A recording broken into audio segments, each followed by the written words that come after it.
એકવાર વાત થઈ હતી ગતિકીય ઈએમએફની. મેં કીધું હતું કે લેક્ચરમાં રિકોલ આપીશ.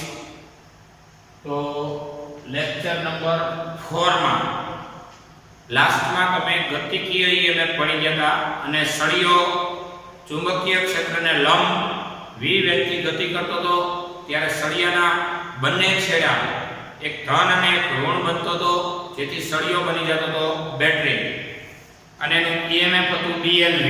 આપણે ફરીથી એકવાર એને સાબિત કરી રહ્યા છીએ. આગળ જો આપણા ટોપિકનું નામ છે ગતિકીય ઈએમએફ.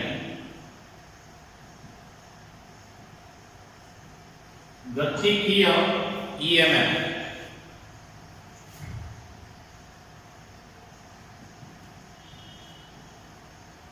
ખાસ કરીને ચુંબકીય ક્ષેત્રને લંબ આપણે v વેગથી સળિયાને ગતિ કરાવશું.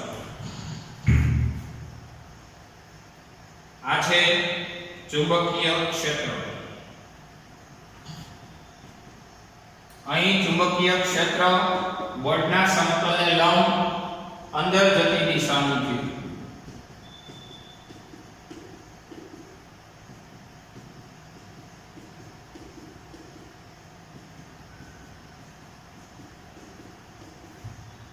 આ છે ચુંબકીય ક્ષેત્ર. ચુંબકીય ક્ષેત્રમાં રાખેલી આ કેપિટલ U આકારની ફ્રેમ, કેપિટલ U આકારની ધાતુની ફ્રેમ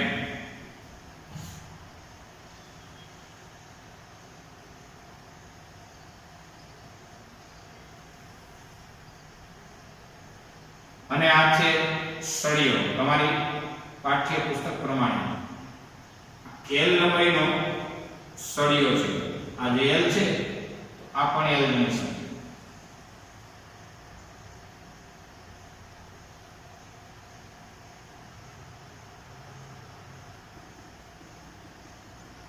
એક સૂત્રમાં આ રીતે v વેગથી ગતિ કરતો દર્શાવે છે.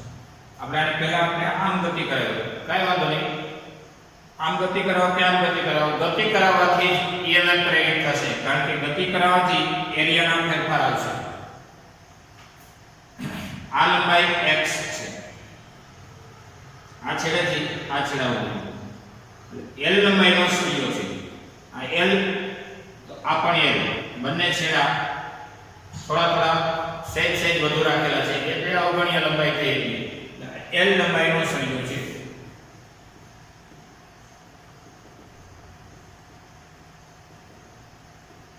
U આકારની ફ્રેમ છે, બંને ધાતુના છે અને ચુંબકીય ક્ષેત્રને લંબ પોતાનું સમતલ રહે એમ રાખેલું છે. ચુંબકીય ક્ષેત્ર ને લંબ U આકારની ફ્રેમને રાખેલું છે. U આકારની ફ્રેમનું સમતલ ચુંબકીય ક્ષેત્રને લંબ રાખેલ છે. U આકારની ફ્રેમનું આ સમતલ ચુંબકીય ક્ષેત્ર આમ છે એને કેવું રાખેલું છે? લંબ રાખેલું છે. હવે વાત કરીએ ફેરેડેના નિયમથી. સળિયાને v વેગથી ગતિ કરાવવાથી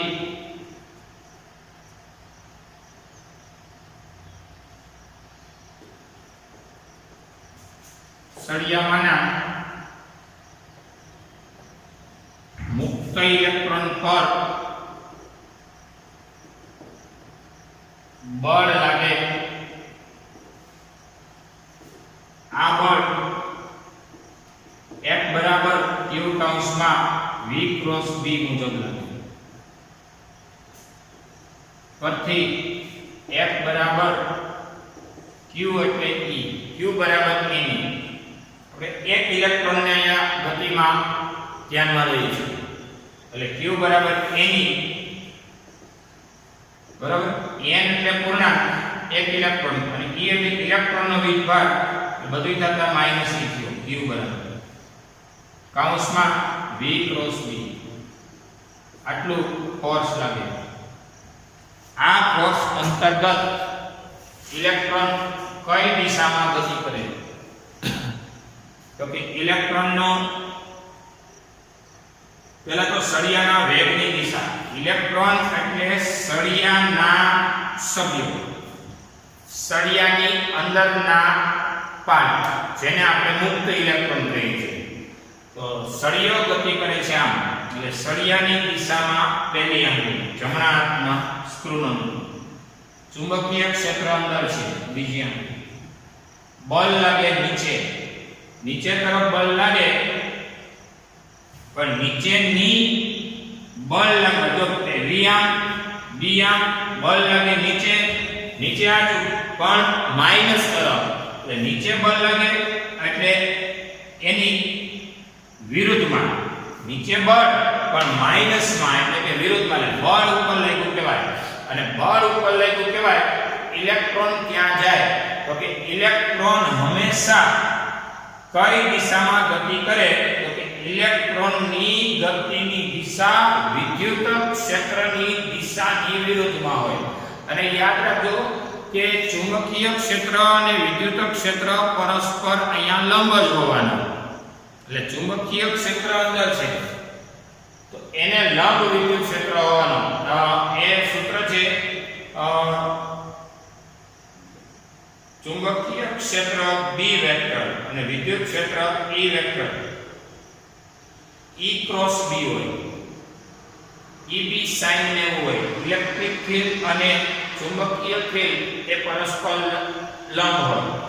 આપણે એટલી બધી જે બુદ્ધિ નથી મારવાની, આપણે તો અહીંયા પ્રવાહની દિશા સેટ કરવાની છે. એટલે પ્રવાહની દિશા આમ સેટ થઈ, આ પ્રવાહની દિશા તમને થાય એ કેવી રીતે સમજાવો? પ્રવાહ આમ જાય છે એનો મતલબ ઇલેક્ટ્રોનો આમ ગતિ કરે છે.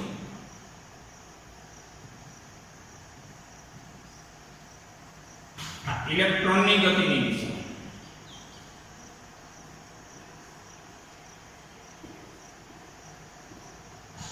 ઇલેક્ટ્રોનો આમ જાય છે, જરા ઇલેક્ટ્રોન્સ આમ જાય છે. ઇલેક્ટ્રોન્સ કામ આમ જાય છે? એની પર બળ લાગે છે.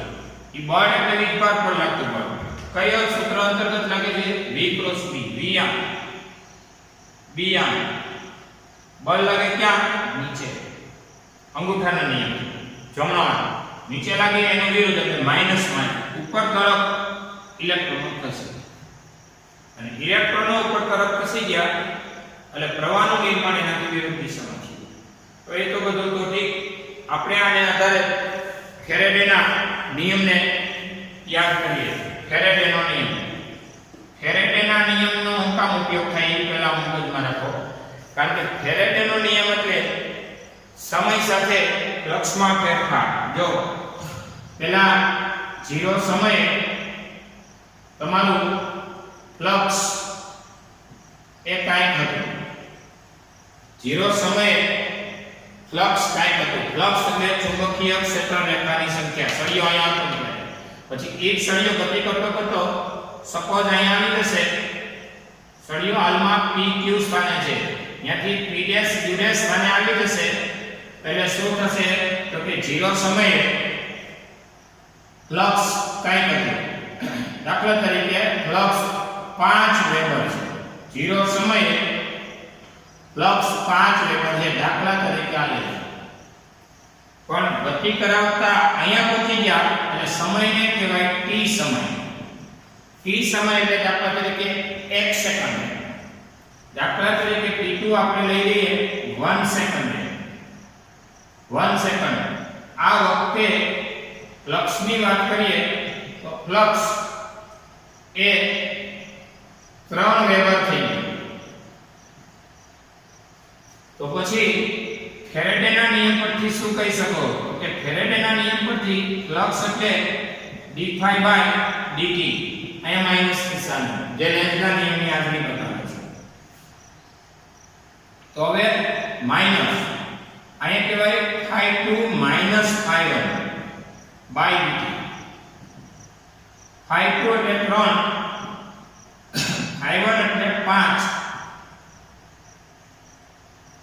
બાય dt એટલે 1 માંથી 0 બાદ એટલે 1 3 માંથી 5 જાય -2 અને માઈનસ માઈનસ પ્લસ એટલે 2 આ ફ્લક્સ થયું હવે આનો એકમ શું તો કે વેબર અને સમયનો એકમ શું સેકન્ડ આટલું ફ્લક્સ મળવા પાત્ર છે પેલા 5 વેબર નું હતું ઘટીને 3 વેબર નું થઈ ગયું કારણ કે જો સળિયો નજીક આવ્યો એટલે ચુંબકીય ક્ષેત્ર રેખાઓ ઓછી થઈ ગઈ એટલે ફ્લક્સ નો ફેરફાર આવ્યો એટલે ϕ2 ϕ1 3 5 થઈ ગયો સમયગાળો t2 t1 1 0 એટલે 1 3 માંથી 5 જાય તો -2 માઈનસ પ્લસ આ દાખલા તરીકે મેં સમજાવ્યો આવા તમને તો MCQ એ સોલ્વ કરાવીશ તો ફેરેડેના નિયમ પરથી ફ્લક્સ એટલે -d/dt of ϕ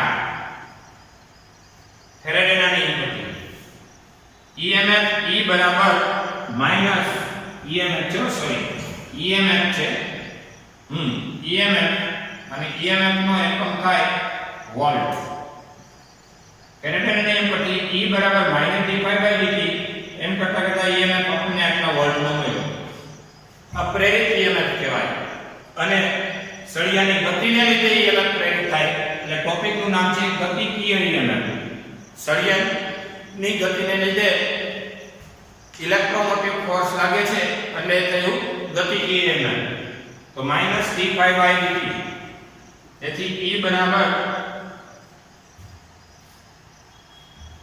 d/dt of flux ને કહેવાય BA શું કામ BA કહેવાય કારણ કે ફ્લક્સ નું સૂત્ર છે phi બરાબર B ડોટ A એટલે BA cos 0 કારણ કે B અંદર છે અને આ જે કંઈ એરિયા પણ અંદર છે એટલે B અને એરિયા એક દિશામાં એટલે BA cos 0 cos 0 1 તેથી E બરાબર -d/dt ઓફ B એટલે શું તો કે B એટલે ચુંબકીય ક્ષેત્ર અને એરિયા એટલે લંબાઈ ગુણ્યા પહોળાઈ એરિયા એટલે આનો આજે તમને ફ્રેમ દેખાય છે લંબાઈ L પહોળાઈ x એટલે એરિયા થયો LX અને તેથી E બરાબર B એટલે ચુંબકીય ક્ષેત્ર L એટલે અહીંયા સળિયાની લંબાઈ જે અચળ છે x એટલે સળિયાની ગતિને લીધે x માં શું થાય છે ફેરફાર એટલે વધ્યો dx/dt એટલે E બરાબર dl dx/dt એટલે વેલોસિટી એટલે આ સમાન ચુંબકીય ક્ષેત્રમાં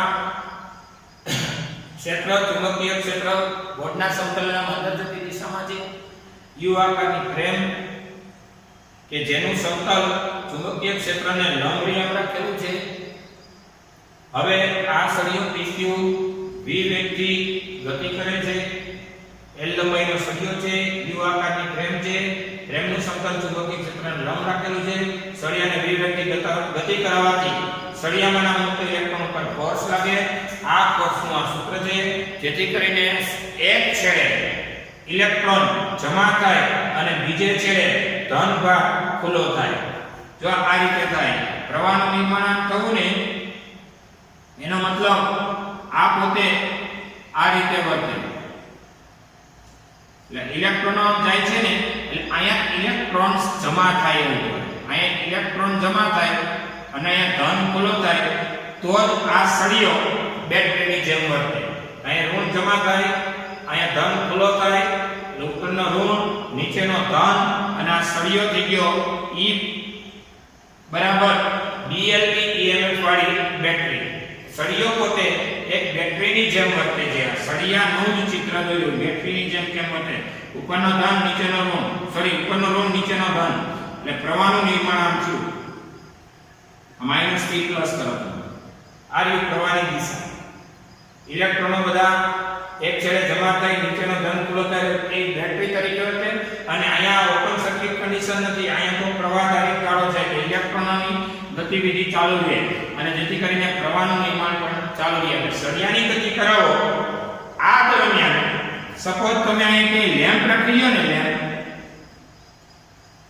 વિદ્યુત બલ્બ રાખી દો તો બલ્બ પણ પ્રકાશિત થાય પણ તમારે શું કરવાનું? સળિયાની ગતિ જાળવી રાખવાની. સળિયાની ગતિ આમ કરો ચાલુ જ રાખવાની. આ તમારી ઊર્જાનું નામ છે યાંત્રિક ઊર્જા, અને યાંત્રિક ઊર્જાના ભોગે તમને મળે છે વિદ્યુત ઊર્જા, લેમ્પ ગરમ થાય ઉષ્મા ઊર્જા, આ ઊર્જા મળે એટલે ઊર્જા સંરક્ષણ સાથે આ નિયમ એ સુસંગત છે. આ ખાસ જોજો. એથી આગળ આ L લંબાઈનો સળિયો U આકારની ફ્રેમ પર V વ્યક્તિ ગતિ કરે છે. રાઈટ, જોતા જાઓ. U આકારની ફ્રેમનું સમતલ ચુંબકીય ક્ષેત્રને લંબ છે. બીજું, સળિયાને V વ્યક્તિ ગતિ કરાવવાથી સળિયામાંના મુક્ત ઇલેક્ટ્રોન ઉપર શું લાગે છે? બળ લાગે છે. આ બળ F બરાબર Q કૌંસમાં V ક્રોસ B સૂત્રથી મળે, અને Q એટલે -E. ફેરાડેના નિયમ પરથી E બરાબર -dϕ/dt, phi એટલે B, એરિયા એટલે L x, લંબાઈ ગુણ્યા પહોળાઈ. B અને L એ અચળ હોવાથી બહાર કાઢો, કારણ કે L એટલે સળિયા લંબાઈ અને B એટલે સમાન ચુંબકીય ક્ષેત્ર, અને x dx/dt એટલે વેલોસિટી. એટલે આ રીતે E બરાબર -PLV. બીજી રીતે જોઈએ તો તમે કાર્ય કરાવો છો P થી Q સુધી ખસેડવા માટે કાર્ય કરાવો છો. અહીંયા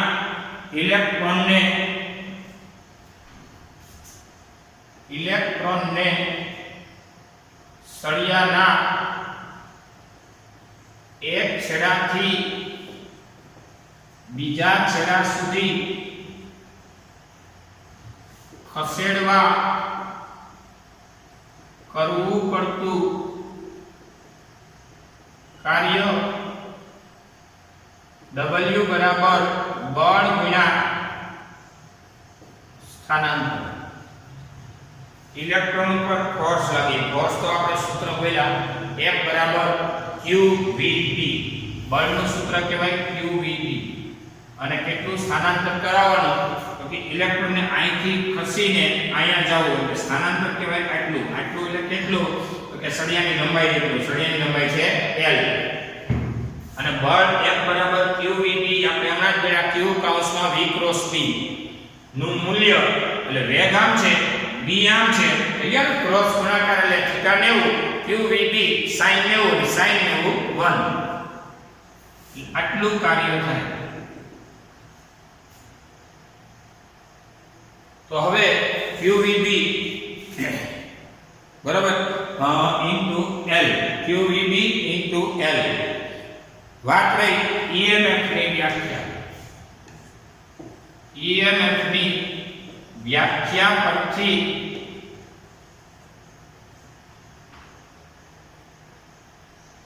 એકમ ધન વિભાગ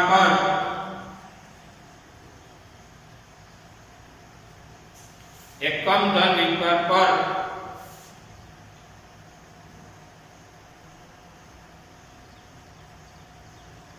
સળિયાના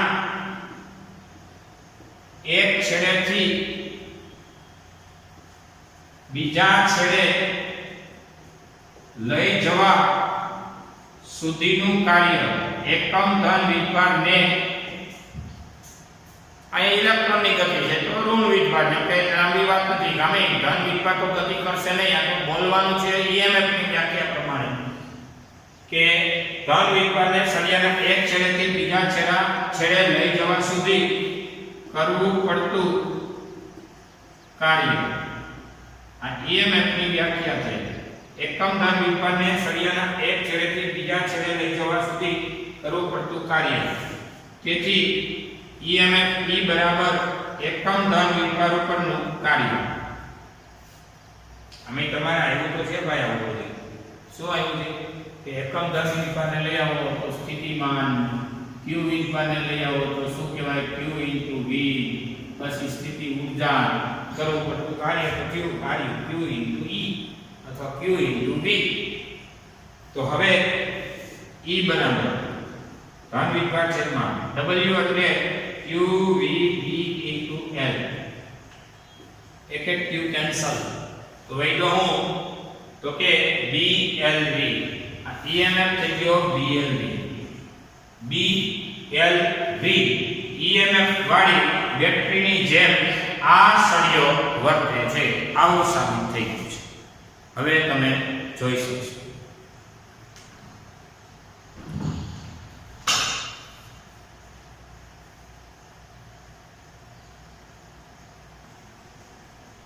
ચલો જો આપણા એક્સ્ટ્રા પ્રશ્નમાં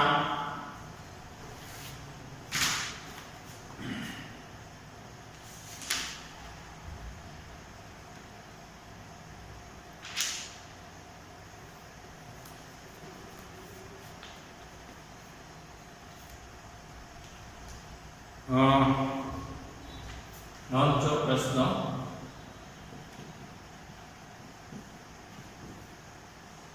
એક ગુજરા સાથે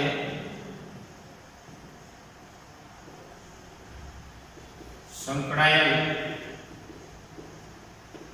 ચુંબકીય ફ્લક્સ I બરાબર 70 સ્ક્વેર 60 માઈનસ 4 વેબર છે. તો 1 સેકન્ડે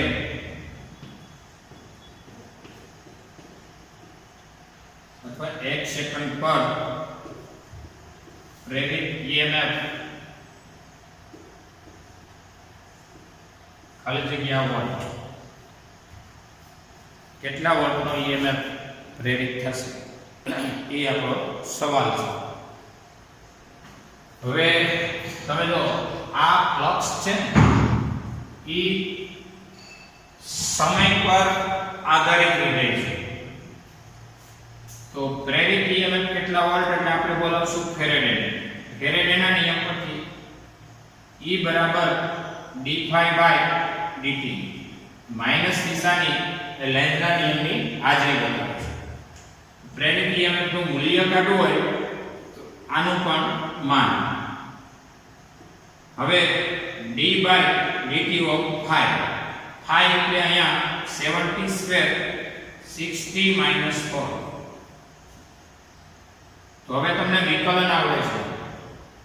આનું t ની સાપેક્ષે વિકલન કરવાનું. 7 અચળ 2 ડાઉન 7 દુ 14 એટલે પહેલાનું થયું 7 દુ 14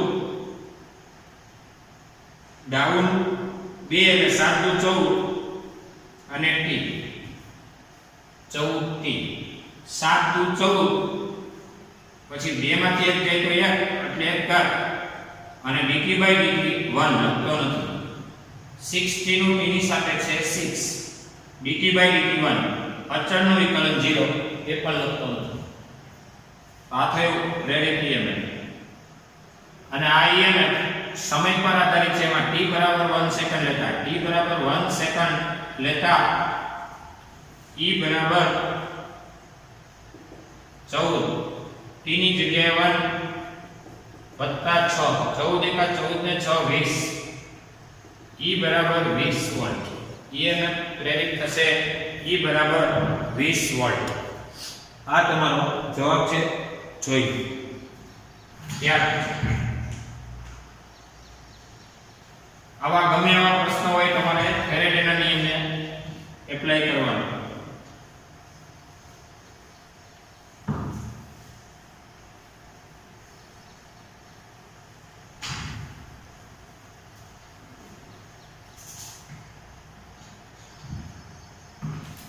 ત્યાર પછી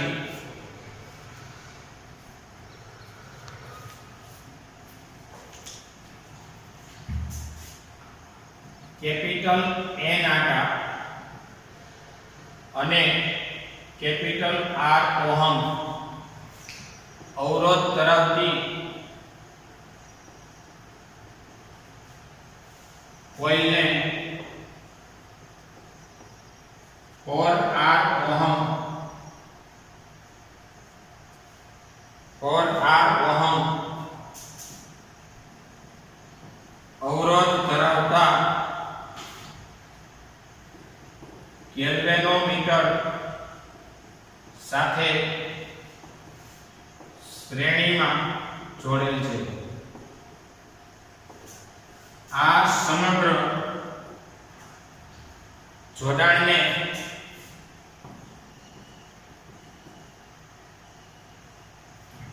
સ્મોલ t સેકન્ડમાં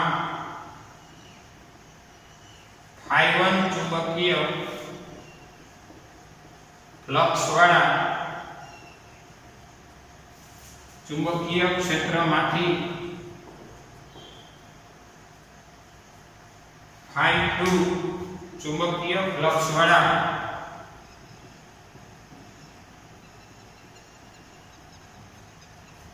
ચુંબકીય ક્ષેત્રમાં લઈ જવામાં આવે તો પરિપથમાં ઉદ્ભવતો પ્રેરિત પ્રવાહ કેટલો?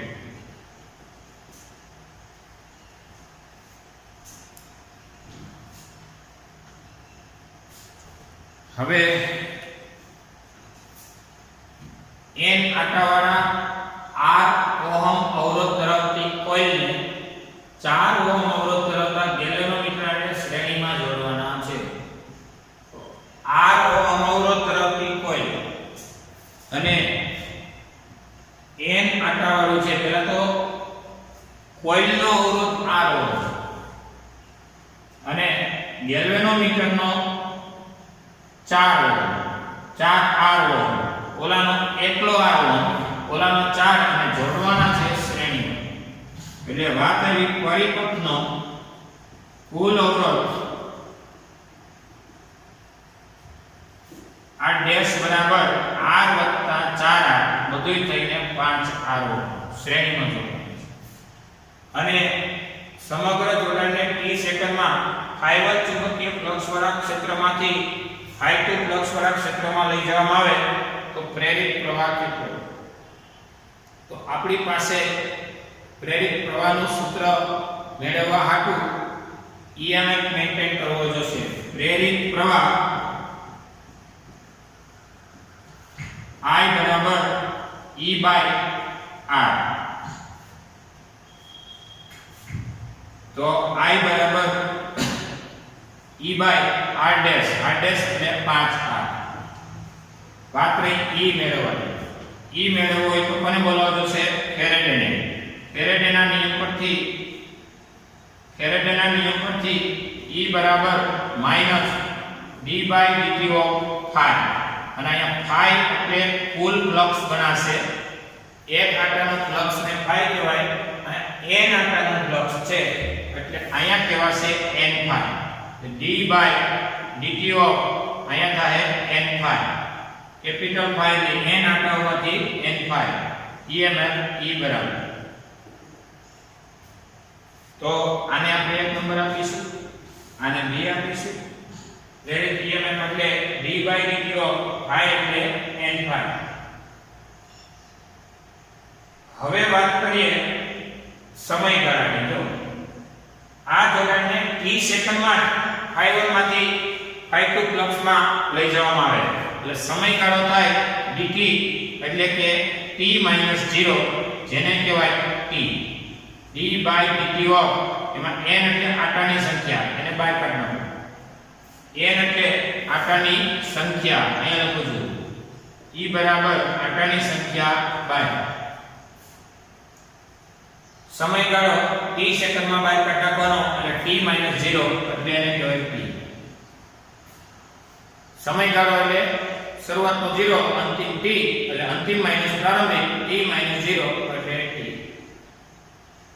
વાત રહી phi એટલે કે ફ્લક્સનો ફેરફાર. અને ફ્લક્સનો ફેરફાર એ તમને કહી દઉં, ϕ1 માંથી ϕ2 થઈ ગયો એટલે કહેવાય ϕ2 - ϕ1.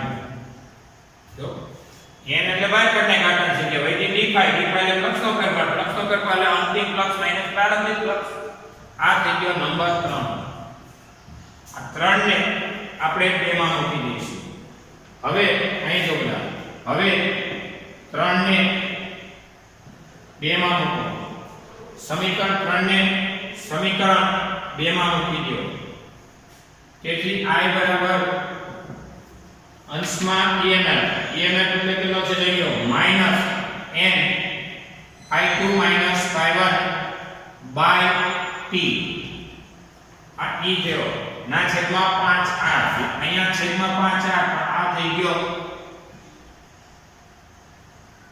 5R અને અહીં મૂકી દીધા ત્રણને મૂકી દીધા બેમાં અને આ તમારો ફાઇનલી આન્સર થઈ ગયો n I2 - I1 ના છેદમાં 5RT પ્રશ્ન નોંધવા જેવો છે નીટમાં પણ આ લેવો છે જોઈ લો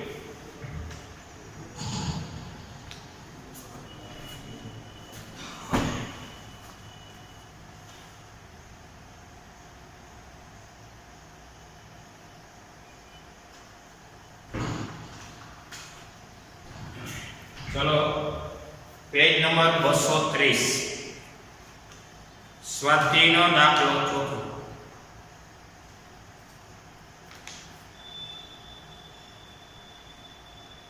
એમાં તમને લંબચોરસ ગાળો આપ્યો છે સામાન્ય રીતે આપણે પ્રવાહ ગાળો વર્તુળાકાર લઈએ અહીંયા લંબચોરસ આપ્યો છે પેજ નંબર 230 स्वाध्यायનો ચોથો દાખલો 8 સેન્ટીમીટર ને 2 સેન્ટીમીટર બાજુવાળા એક નાનો કાપો ધરાવતા લંબચોરસ તારનો બાજુની લંબાઈ છે 8 સેન્ટીમીટર અને 2 સેન્ટીમીટર તો લંબાઈ 8 સેન્ટીમીટર અને પહોળાઈ 2 સેન્ટીમીટર આવો લંબચોરસ ગાળો છે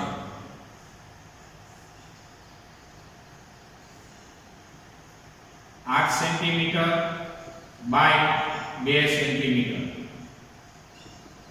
આવો લંબચોરસ ગાળાને એક નાનો કાપો ધરાવતા લંબચોરસ તારનો ગાળો સમાન ચુંબકીય ક્ષેત્રના આ ગાળાને લંબ દિશામાં સમાન ચુંબકીય ક્ષેત્રના વિસ્તારમાંથી બહાર તરફ ગતિ કરાવી રહ્યા છે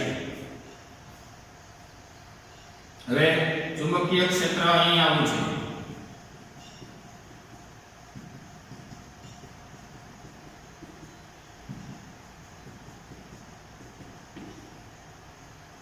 અને આપણે એને લંબ ગતિ કરાવવાની ચુંબકીય ક્ષેત્ર આમ અને લંબ ગતિ કરાવવાની આમ ગતિ કરાવવાની આમ ગતિ કરાવવાની રેડી લંબ ગતિ કરાવવાની છે ત્યારે ગાળાનો વેગ આપી દીધો છે વેગ છે 1 સેન્ટીમીટર પ્રતિ સેકન્ડનો પેલો લાંબી બાજુને બીજો ગાળાની ટૂંકી બાજુને લંબ દિશામાં ગતિ થતી હોય ત્યારે કાપાના છેડા વચ્ચે EMF કેટલું પ્રેરિત થાય પ્રત્યેક દિશામાં પ્રેરિત વોલ્ટેજ કેટલા સમય માટે રહેશે EMF ગોતવાનું છે અને સમય ગોતવાનું બે વસ્તુ મેળવવાની છે અહીં કાપો મારી દઈએ અને કાપો મારવાથી એની આરે સંવેદનશીલ એવું ગેલ્વેનોમીટર જોડી શકાય જે ગેલ્વેનોમીટર છે આ છે લંબચોરસ ગાળો લંબચોરસ ગાળો છે ચુંબકીય ક્ષેત્રને લંબ રાખેલ છે થોડી રકમનો ઇન્ટ્રોડક્શન આપો રકમનો ઇન્ટ્રોડક્શન આ પ્રમાણે આપી શકાય કે ચુંબકીય ક્ષેત્રને લંબ ચુંબકીય ક્ષેત્રને લંબચોરસ ગાળો રાખેલ છે હવે આ ગાળાને એટલા વેગથી દાખલ ગતિ કરાવવાની છે વેગ આપેલો છે સેન્ટીમીટરના મીટર પર 10 ની -2 8 સેન્ટીમીટર એટલે 8 10 ની -2 મીટર અને અહીંયા 2 10 ની -2 ચુંબકીય ક્ષેત્રને લંબચોરસ ગાળો રાખેલ છે ચુંબકીય ક્ષેત્ર ને લંબ રાખેલો છે પહેલો પ્રશ્ન લાંબી બાજુને બીજો ગાળાની ટૂંકી બાજુને લંબ દિશામાં ગતિ કરાવવાની છે પહેલો પ્રશ્ન લાંબી બાજુને લંબ રૂપે લાંબી બાજુને અને પછી ટૂંકી બાજુને લંબ દિશા તરફનો વેગ હોય લાંબી બાજુને લંબ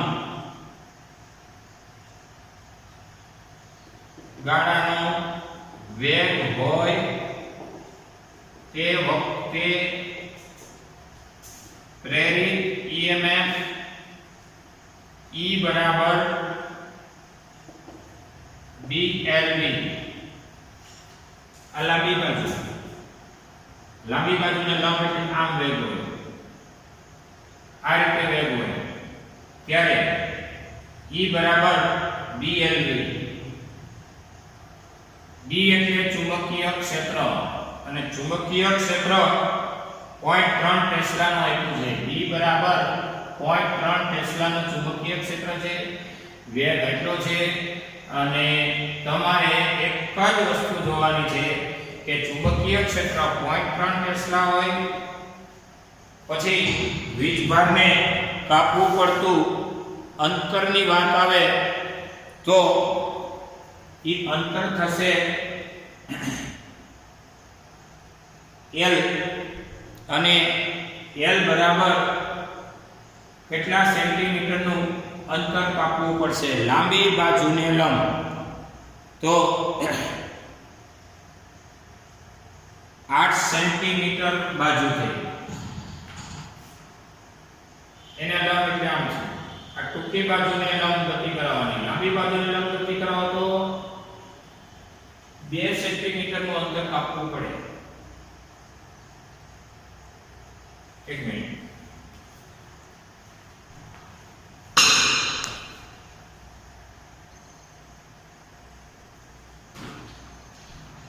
જો આપણે એવું ભણી ગયા હતા કે ચુંબકીય ક્ષેત્રને લંબ, આપણે એવું ભણ્યા હતા ને લાસ્ટમાં કે ચુંબકીય ક્ષેત્રને લંબ L લંબાઈનો સળિયો ગતિ કરે ત્યારે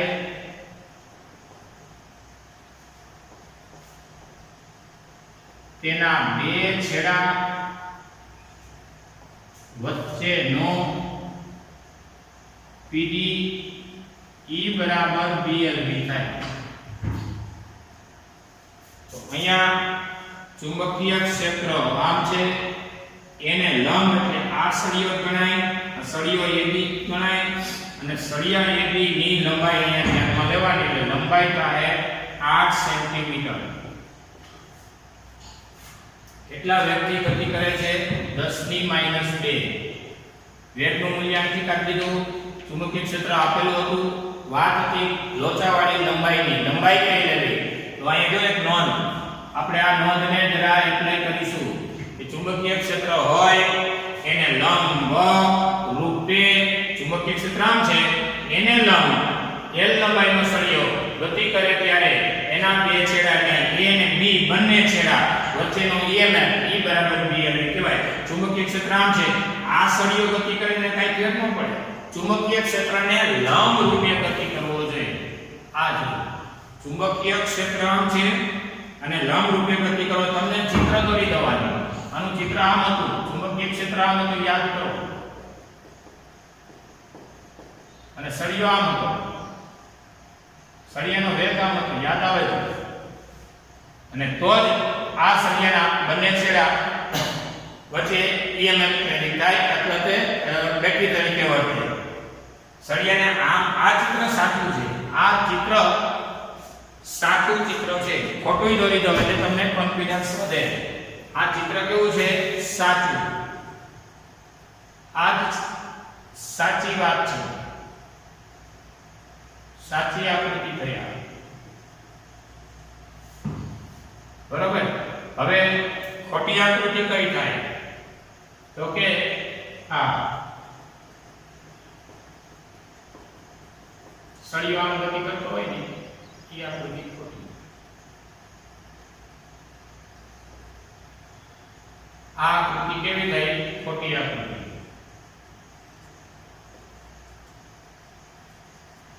E બરાબર BLV આજો.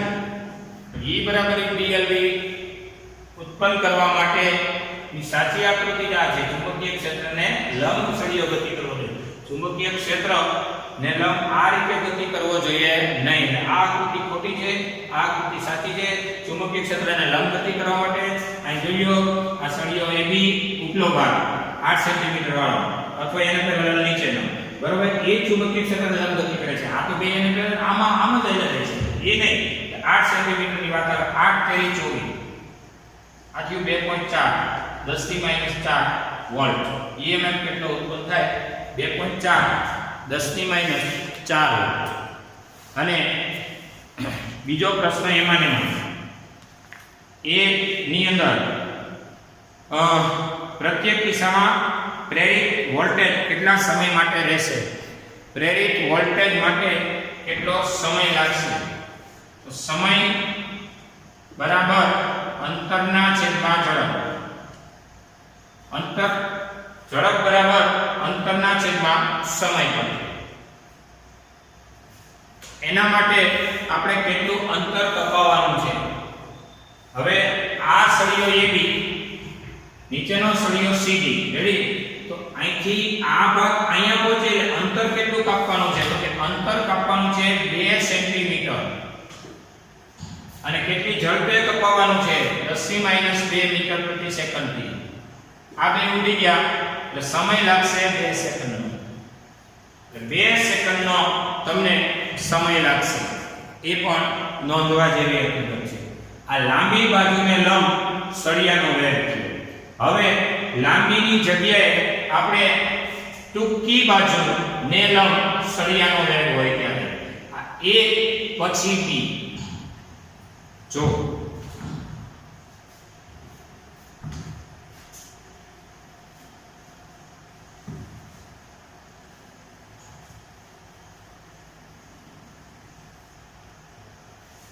ચાલો B માં ટૂંકી બાજુને લંબ ગાળાનો વેગ હોય તો તે વખતે પ્રેરિત EMF E બરાબર BLV. B એટલે ચુંબકીય ક્ષેત્ર જે ફિક્સ છે 0.3 ટેસ્લા.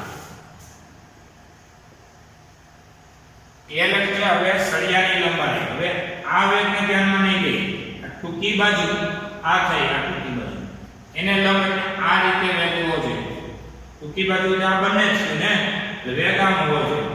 ત્યારે પ્રેરિત EMF માં વાત એવી અંતરની, કારણ કે ચુંબકીય ક્ષેત્ર આપણે આકૃતિ સાચી દોરી હતી, ચુંબકીય ક્ષેત્ર ને લંબ સળિયો BC ગતિ કરે છે. એટલે અહીંથી અહીંયા સુધી વીજભારને ગતિ કરાવવી પડે, અંતર કાપવું પડે 2 સેન્ટીમીટર. 8 સેન્ટીમીટર ની જગ્યાએ 2 સેન્ટીમીટર. અને વેગ છે 10 થી -2 મીટર પ્રતિ સેકન્ડનો. એટલે 3 દુ 6 અને 10 થી -4 વોલ્ટ આટલું EMF પ્રેરિત થશે. 6 10 થી -4 વોલ્ટ. રેડી? 3 દુ 6 એટલે 6 10 થી -4 વોલ્ટનું EMF પ્રેરિત થશે. આ વખતે કેટલો સમય લાગશે એની પણ આપણે નોંધ કરી લઈએ. સમય બરાબર અંતરના છેદમાં ઝડપ. ઝડપ તમારી ફિક્સ છે 10 થી -2 ની.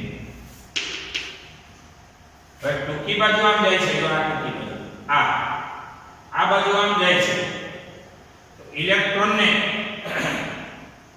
અંતર કેટલું કાપવું પડે? તો કે આ ટૂંકી બાજુ અને આ ટૂંકી બાજુ આમ જાય છે, ઇલેક્ટ્રોનને અહીંથી અહીંયા સુધી આવવું પડે. અંતર કાપવું પડશે 8 સેન્ટીમીટર. અંતરના 8 સેન્ટીમીટર. આ બે ઉડી ગયા એટલે કે 8 સેકન્ડનો ટાઈમ લાગશે. ટૂંકી બાજુએ એટલે કે આ ટૂંકી બાજુમાંના ઇલેક્ટ્રોન 8 સેકન્ડ થાય ત્યાં પહોંચે. લાંબી બાજુની વાત કરતા તો C વાળા B એ પહોંચશે ને, C અને D વિભાગ વાળા A B એ પહોંચશે ને, ટૂંકમાં આટલું અંતર કાપતા એને માત્ર 2 સેકન્ડ થશે. સમય ઓછો લાગશે ભાઈ, અને આવડા અને અહીંયા પહોંચવા માટે કેટલી સેકન્ડ લાગી જાય? 8 સેકન્ડ લાગશે. આ પણ નોંધવા જેવું છે. જોઈએ